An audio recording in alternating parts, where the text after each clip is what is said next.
Sir, अनुराग भदौरिया कह रहे हैं बटेंगे तो कटेंगे दरअसल देश को बांटने का फॉर्मूला है, जोड़ने का नहीं।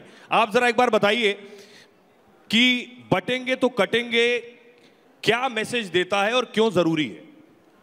अच्छा मैसेज है, लेकिन देर से दिया गया है, पहले देना चाहिए था। इस देश में सच बोलने वालों को लोग हेट मॉन्गर कहने लगे हैं और झूठ बोलने वाले लोग जो हैं वो इंटेलेक्चुअल कहलाने लगे हैं।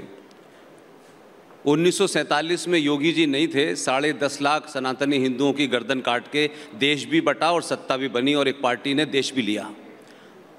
तो सवाल यह है कि बटने की बात जब कही जाती है तो ये उन लोगों के दिमाग में आता है कि वो किसी खास लोगों से कह रहे हैं, देश के तमाम लोगों से कह रहे हैं बटने के लिए। आपके जहन में क्यों आता है कि सिर्फ हिंदुओं के लिए कहा गया है? ये तो आपकी सोच है। इसलिए इस बयान को भारतीय राजनीति में इसलिए ज़रूरी है कि इसी के कारण देश बटा, इसी के कारण कश्मीर हुआ, इसी के कारण केरला हुआ, दिल्ली हुआ। कोई देश का ऐसा कोना नहीं है जहां सांप्रदायिकता का चरम पर हो और लोगों को काट करके, चिल्ला करके, दबाव बना करके। नुपुर शर्मा इसकी जीती जागती मिसाल है।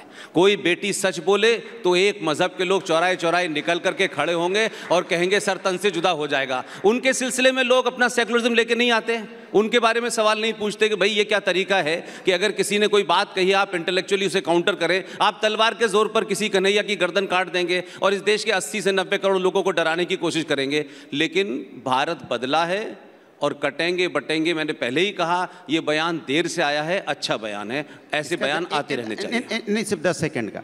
इसके मतलब आप चाहते हैं कि देश के अंदर में हिंदू, मुस्लिम, सिख, ईसाई इनको सबको बांट दें? हिंदुस्तान संविधान से नहीं चलेगा। हिंदुस्तान किससे चलना चाहता है? सुन लीजिए, आपकी बात का जवाब देते हैं। हमने कहा धर्म के नाम पे, आपके मन में चोर था, मैंने कहा धर्म के नाम पे राजनीति नहीं होनी चाहिए। राजनीति में धर्म की बात होनी चाहिए। आप हिंदू मुस्लिम क्यों करने लगे? मैं बता रहा हूं, मतलब आपके मन में चोर है। आप नहीं सुनिए, आप 1947 की बात करते तो 1942 में आप कहां थे? जब देश आजादी का आंदोलन हो रहा था तब आप कहां थे? आपने पार्टिसिपेशन क्यों नहीं किया? बताइए आप। तब नहीं बताएंगे, आप तब नहीं बताएंगे क्योंकि आपको राजनीति सूट करती है। आप समाज के अंदर में नफरत की राजनीति करते हैं, नफरत की राजनीति करके आप सत्ता पाना चाहते हैं। यही आपका मकसद है। आपका मकसद जोड़ने का नहीं है, तोड़ने का मकसद है आपका। और ये आप नहीं समझ रहे हैं आप समाज के अंदर क्या बोके जा रहे हैं। आपकी हमारी भदौरिया जी, आप समाज को क्या देके जा रहे हैं? भदौरिया जी सुनिए, 10 सेकंड पुष्पे जी, फिर मैं दूसरे एक बात मुझे, टीवी डिबेट के लिए काफी हैं भदौरिया साहब। नहीं, आपने आप यहां पे शुरू बात बोले तो मैंने आपको टोका। मैंने आपको नहीं, आप एक बार विकास का नाम नहीं ले पाए, एक बार बेरोजगारी का नाम नहीं ले पाए। हिंदू, मुस्लिम, सिख, ईसाई सब बेरोजगार हैं या नहीं? अरे आप करें ना इस काम के लिए, मैं तो नहीं पॉलिटिक्स में हूं भाई। फिर इस्लाम में आ गए, फिर आप? मैंने इस्लाम का नाम ही नहीं लिया। तो फिर क्या कह रहे हैं आप ही को लग रहा है ना इस्लाम में तो नाम नहीं लिया। आप ही बोला हिंदू। भाई आपसे बहस करने नहीं आया हूं, इनके फंक्शन में आया हूं। आप टेलीविजन डिवीजन में नफरत की बात नहीं, आप मुझे मत बताइए क्या नफरत है। Don't tell me what is नफरत। काटने बांटने की बात, हम सब हिंदुस्तानी हैं, आप नहीं है हिंदुस्तानी। आप नहीं है, मैं बोलता हूँ आप नहीं है। मैंने आपको नहीं मानता, नहीं मानता आपको मैं। आप दिन भर टेलीविजन पे कोई बोलिए हिंदुस्तानी है, बोलिए आप। रिपब्लिक टेलीविजन के भदौरिया जी हो गया। दूसरों को भी सुनिए, बस यही टॉलरेंस है कि आप दूसरों को सुनने को तैयार नहीं। मैं सुन रहा हूँ, नहीं सुन पा रहे हूँ, मैं फर्क से कहता हूँ। बहुत हिंदुस्तानी है, ठीक है, लेकिन भाई मैं टेलीविजन डिबेट करने नहीं आया हूँ। जी बोलिए। आप अपनी बात रखिए, मैं अपनी बात रख रहा हूँ। देखो डिबेट करने नहीं आया हूँ जो आप करते हैं दिन भर टेलीविजन पे। जो आप बांटते हैं दिन भर उसके वो नहीं चलेगा। समाज तो रोकिए ना जाके, आप काउंटर करिए पब्लिक में जाके, टेलीविजन पे क्या पकड़े। शिवम मेरा सवाल आपसे, बटेंगे तो कटेंगे क्या ये देश को बांटने का फॉर्मूला है? अगर मैं इसको इस तरह से 47 में ये नारा था, फिर 47 में चले गए। 47 में नारा था, 2014 के बाद से बात क्यों नहीं होगी? 47 में क्यों भाग रहे हो आप? फिर 1942 की बात कीजिए आप। कराना चाहिए कराए, मैं डिबेट में नहीं आया। नहीं, अपनी बात 47 को भाग रहे हैं। देश को पीछे क्यों ले जाना चाहते हैं? नहीं, पीछे क्यों ले जा रहे हैं देश को? आगे ले जाइए। सवाल आपसे शिवम, मेरा सवाल आपसे, शिवम मेरा सवाल आपसे, जब आप कहते हैं ये तो ठीक नहीं है। जब आप कहते हैं शिवम कि बटोगे तो कटोगे, इसी हरियाणा में जब आप जाट और नॉन जाट करते हैं तब आप क्या बांट नहीं रहे होते? देखिए पुष्पेन जी, ये आपके लिए है कि सारी खुदाई एक तरफ और सिर्फ मुसलमानों के लिए लड़ता सफाई एक तरफ। मुसलमान आ गया, आप इनसे कितना भी हम कहते हैं, आप प्लीज ये बीच में नहीं है, हर जगह ठीक नहीं रहती। मतलब शांति से बात कर लेंगे, रुको जरा। अच्छा एक चीज बताइए, बटोगे तो कटोगे में किसी में हिंदू कोई मुसलमान नहीं लिखा हुआ है। ये अपने आप ही उसमें मतलब हिंदू मुसलमान क्यों ढूंढ ले रहे हैं? हम कहते हैं कि बटोगे तो कटोगे, भाई यही तो हमारी दादी नानी मौसी चाची कहती थी कि बेटा एक रहना है, परिवार में एक रहना है, भाइयों को एक रहना है, बहन भाइयों को एक रहना है। अगर एक नहीं रहोगे तो बाहर वाला फायदा उठा लेगा। इसी बात को हम कह देते हैं तो पता नहीं समाजवादी वालों को इतनी दिक्कत क्यों हो जाती है। अब आपका जाट और नॉन जाट पर आता हूं। मैं मानता हूं कि भारतीय जनता पार्टी को हरियाणा में 36 बरादरियों ने वोट दिया है। हर जगह जिस जाट बेल्ट डोमिनेटेड जिसको कहा जाता था, वहां भी 17 में से 9 सीटें भारतीय जनता पार्टी को मिली है। तो हम तो जाट नॉन जाट कर नहीं रहे, हम तो अगड़ा पिछड़ा कर नहीं रहे। ये पीडीए वाले जिनके मतलब पीडीए के पूरे फॉर्म में भी अगड़ा नहीं है, वो यहां कहते हैं कि हम बांट रहे हैं। हम बांट नहीं रहे हैं जी, बहुत साफ है। अगर आदरणीय प्रधानमंत्री जी ने कहा है कि अगर बटोगे तो सत्ता की मलाई कोई और खाएगा, बिल्कुल ठीक है। बटोगे तो कटोगे, बिल्कुल ठीक है। और ऐसा ही होना चाहिए। एक समाज को, एक परिवार को, एक घर को, एक देश को बंटने की आवश्यकता नहीं है। लेकिन हैं कुछ लोग जिनकी विचारों की पार्टियां, पॉलिटिकल पार्टियां जाति के नाम पर बनी हुई हैं। अब वो इसके अलावा और कर भी क्या सकता है। कंचना जी।